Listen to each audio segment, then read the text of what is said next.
initiatives.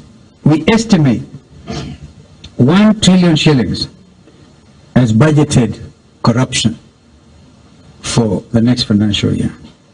In light of these grievous transgressions, we as a coalition urge the international community, the civil society organizations, and concerned citizens, both at home and abroad, to stand in solidarity with Kenyans in condemning Kenya Kwanza's regime's blatant disregard for the public good.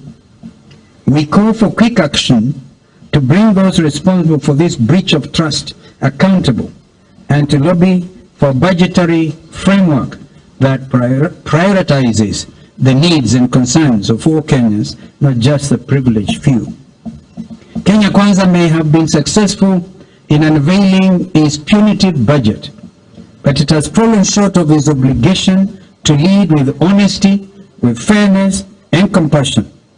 Kenyans deserve better, and we will not stop fighting for them to be given the voice and direction they so richly deserve.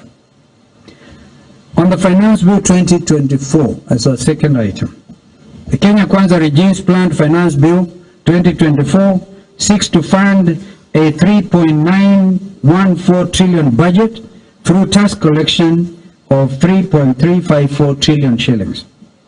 This grandiose goal comprises several new and amended tax measures that will have a substantial impact on both individuals and businesses in our country.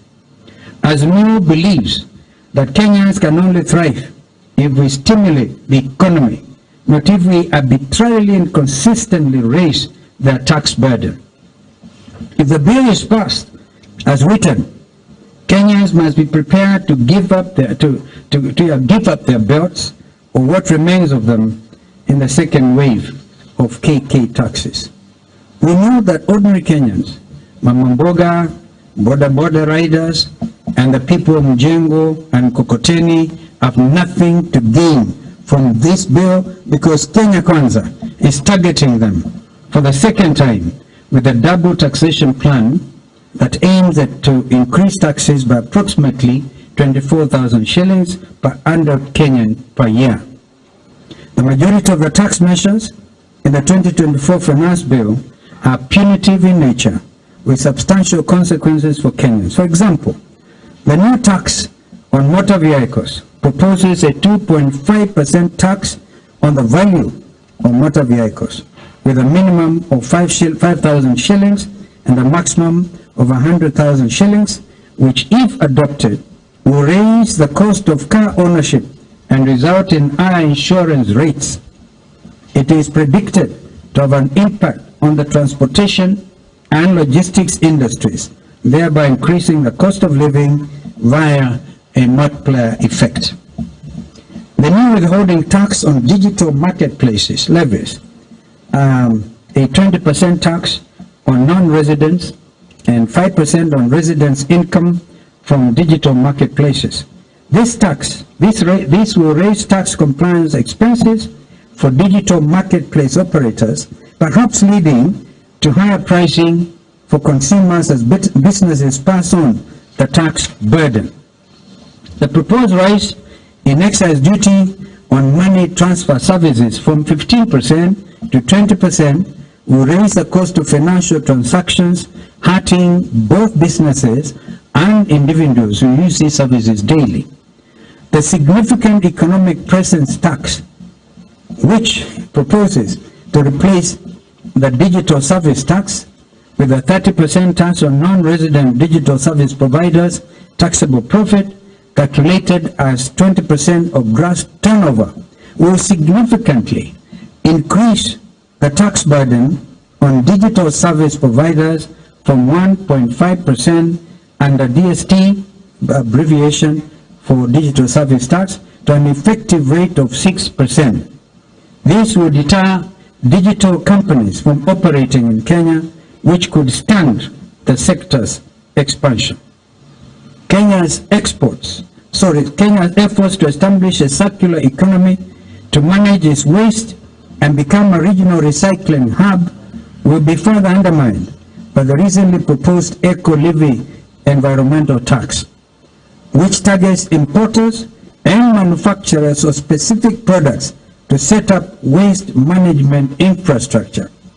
This new tax will duplicate the current levy mandated under Extended Producer Responsibility (EPR) scheme, and will also remove the incentive to increase investments in recycling waste products.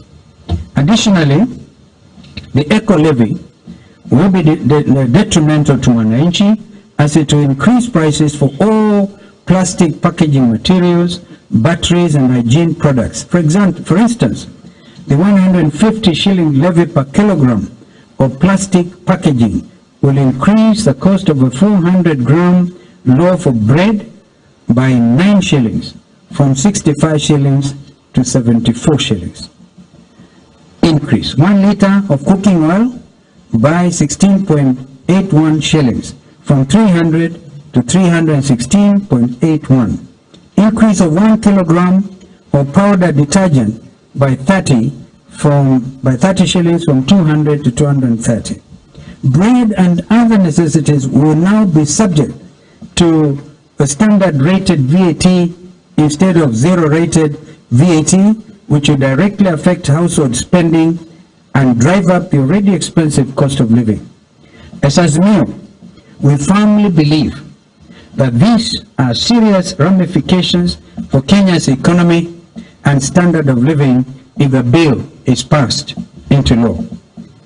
Should it be put to effect, it will significantly raise production costs, will destroy the industry's ability to compete, resulting in closures and job losses.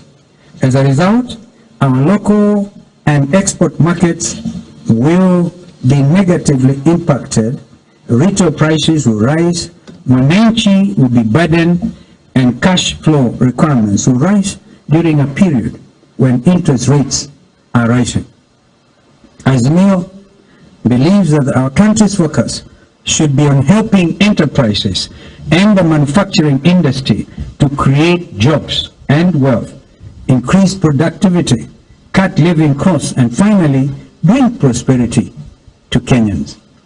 We therefore reaffirm our stand that all well-meaning Kenyans must oppose the Finance Bill 2024 and have thus instructed all our parliamentary members to lead from the front in rejecting this punitive bill in its totality.